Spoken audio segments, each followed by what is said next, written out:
Hi, I'm Jude from headfi.org, and we've been working very, very hard on the 2013 summer update to the headfi buying guide, and that's what this episode of headfi TV is all about.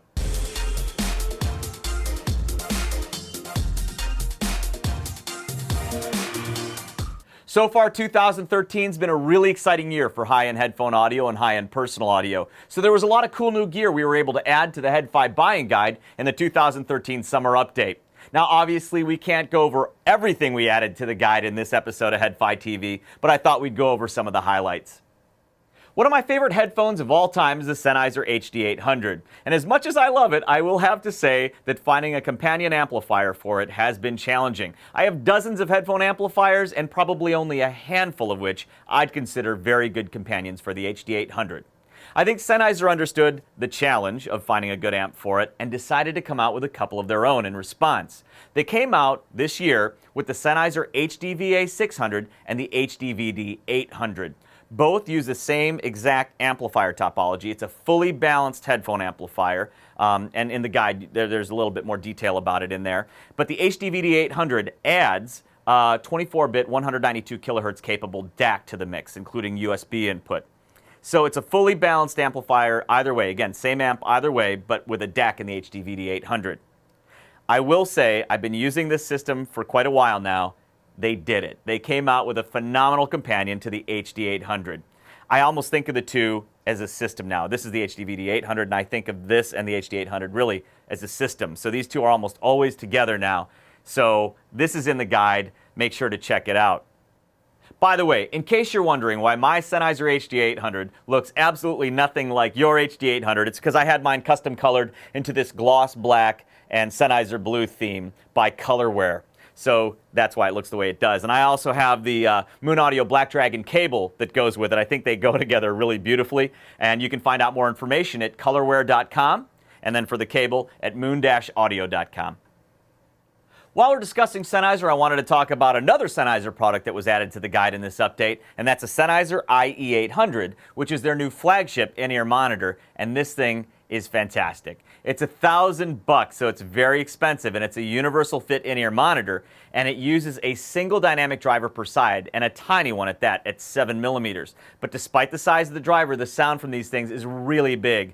And there's an innovative damper system, which I think I go into a little more detail about in the guide, so check it out. But this is one of my two favorite universal fit in-ear monitors, and one of the two universal fit in-ear monitors, the other one I'm going to get to shortly, that I think actually give custom in-ear monitors a run for their money. Absolutely fantastic. The Sennheiser IE800, check it out in the guide. One of the new entries into the guide is actually not new at all. This is the Koss ESP950. It's Koss's flagship headphone, and it's been around since, I believe, the early 90s. So it's not really new. But it's been around a long time. I've heard it several times in meet environments, and I've always been very impressed by it. But I never really knew just how awesome it is until I got it in my home and office rigs and listened to it with my own music in the quiet of the home and office, and it is unbelievably good.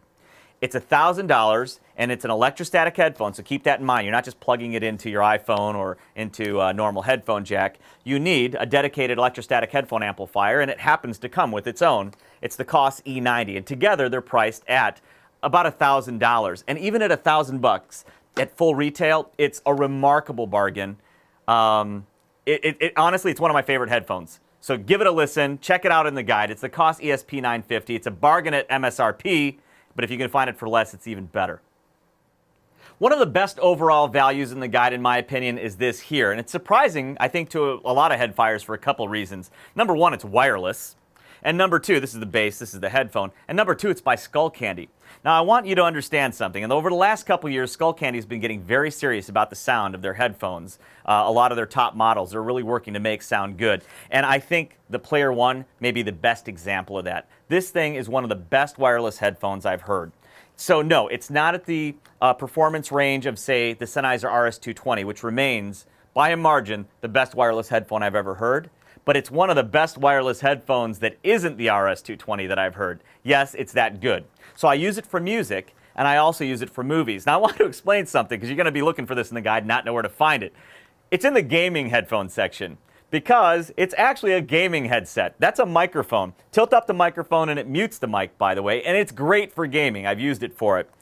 But what I use it more for is music with the microphone up, and I also use it for movies. It has an optical input that I plug either my cable box or my DVD player, my Blu-ray player into, and it has Dolby 7.1 with Dolby headphone.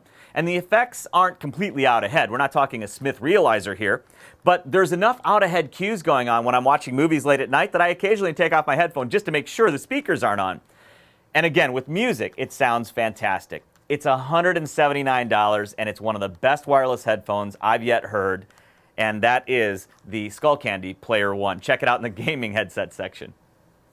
Now, earlier when talking about the Sennheiser IE800, I mentioned that it is one of 2 universal fit in-ears I've tried recently that I think give custom in-ear monitors a run for their money. The second is the Shure SE846. I'm not going to go into great detail about it now because we did a whole episode about it, which you can find on the channel. But this is probably one of the most eagerly anticipated products on headfi. It's probably one of my favorite products of the year so far. It is so good. So it's $1,000, and I'm going to tell you right now, mark my word, I have a feeling this will end up being one of the best-selling $1,000 headphones ever, at least in the context of headfi, once it's released and once the reviews start coming out. It really is that good. That's a Shure SE846. You can find out more details in the guide. And again, check the channel for the video that we did entirely about the Shure SE846. When it comes to ultra high-end headphones, one of the most discussed models recently in the headfi community has been this, the Abyss Headphones AB1266.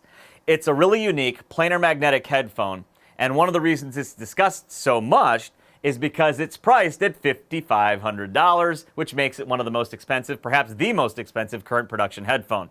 But here's the thing. In my opinion, it is also one of the best sounding of the current production headphones, period. I think it's phenomenal. Now, here's the thing, though. You can read the details about the Abyss in the guide. But in this video, I wanted to take a chance to talk about this because I think the reviews of the Abyss AB1266 are going to be kind of all over the place, especially at first. It has some really strange things about it that I think will result in this. So first of all, with most headphones, I have a lot of headphones here, and off the top of my head, I think just about all of them, when you get a perfect seal around your ear is when the bass is at its strongest, right?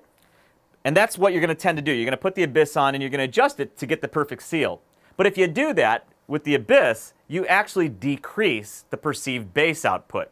And to me, when I get a perfect seal, it actually sounds a bit bass light and the treble a bit reedy. So with this headphone, and unlike any other that I've got that I can think of anyway, as you pull it away from your ear up to a certain distance, bass output actually seems to go up. It shifts the tonal balance quite a bit. And once I get it adjusted just right, so I actually have to break the seal, not get a perfect seal, but break the seal. But adjusting the ear pads, which is really easy to do, by the way, because they have a magnetic mounting system with pegs. Once you adjust it just right, and with the headband as well, a very unusual headband sizing mechanism, once that's all in place, and there's a standing order in this office, don't mess with the Abyss because it's adjusted for me. Once it's in place, it is one of the best headphones, in my opinion, in the world, but you've got to take the time to adjust it. And I wanted to take the time in the video today to actually say that because I think, again, I think reviews of this headphone are going to be all over the place based on the fact that most people are going to try to get a perfect seal. So this one's adjusted for me based on recommendations by Joe Skubinski of Abyss Headphones. I've actually bent the headband a little bit to, again, tune it to shape. This right now is sized exactly for me. The pads are in exactly the place I want them, although I just knocked one a little bit out of alignment, but I'll fix that in a second. And it's just one of the best headphones, to me, currently made in terms of sound. So check out the Abyss AB1266 in the guide.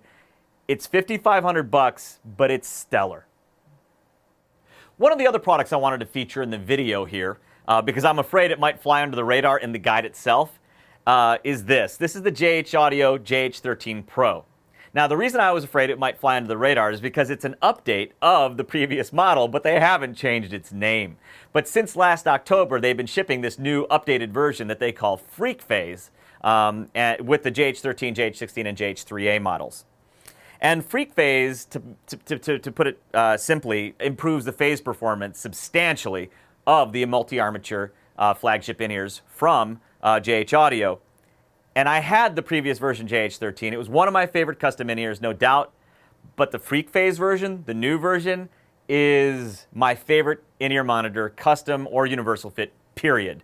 The detail retrieval on it is remarkable. The tonal balance is still similar to the old one, but the detail retrieval has improved substantially.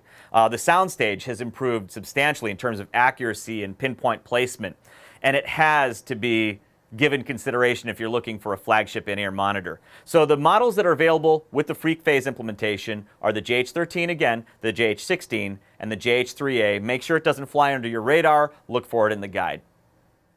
One of my favorite and most used products just added to the guide is the Astell&Kern AK120. It's a portable music player. It's high-end and high-res, and it's outstanding. So you can see it's tiny. And it also has, for the first time that in a portable music player that I've used, that's kind of a higher-end one, it's the first I've ever used that actually has what I would call a good user interface. It has actually a touchscreen, a capacitive touchscreen that makes it very, very easy to use. And this tiny little thing plays just about every digital music file I've got. Just about any format and any sample rate or bit depth. It goes up to 24-bit 192 kilohertz, by the way. And it also plays, with a recent firmware update, my direct stream digital files. I mean, this thing is insane. And it's expensive at, I believe it's $12.99.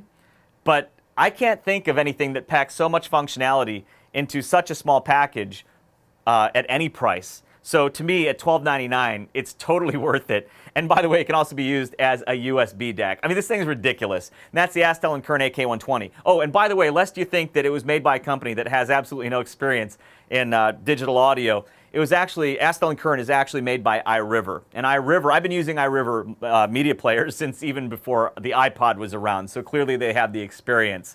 So we put the Astell&Kern AK120 and its sibling, the AK100, in the guide. Just make sure to check these out.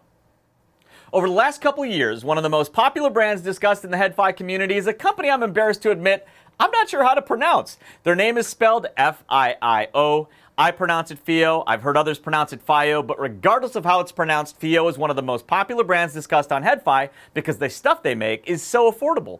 So until recently, I hadn't used anything by FIO, but I recently picked up their flagship portable headphone amplifier. It's called the E12 Mont Blanc, and this thing will drive just about anything. It's quiet enough in terms of background noise in its low gain setting to drive even my sensitive in-ear monitors. It's powerful enough in its high gain setting to drive even my more difficult to drive over ears. It has a cool bass boost circuit that's actually very well implemented, a crossfeed circuit, and a really cool smart charging circuit that will charge it faster when you plug it into a high current USB outlet. And by the way, it's $129. I actually can't think of a headphone amp anywhere near its price that I would recommend more than the FIO E12. Make sure to check out the E12 Mont Blanc in the guide under the portable headphone amp and DAC section. Well, those were just some of the highlights from the 2013 summer update to the headfi buying guide. Again, I wish we could have covered them all in this video, but that would have taken too much time. And besides that, I want you to check out the guide. So make sure to check out the guide by going to the following URL. Go to tinyurl.com/HFsummer13. Again, that's tinyurl.com/HFsummer13.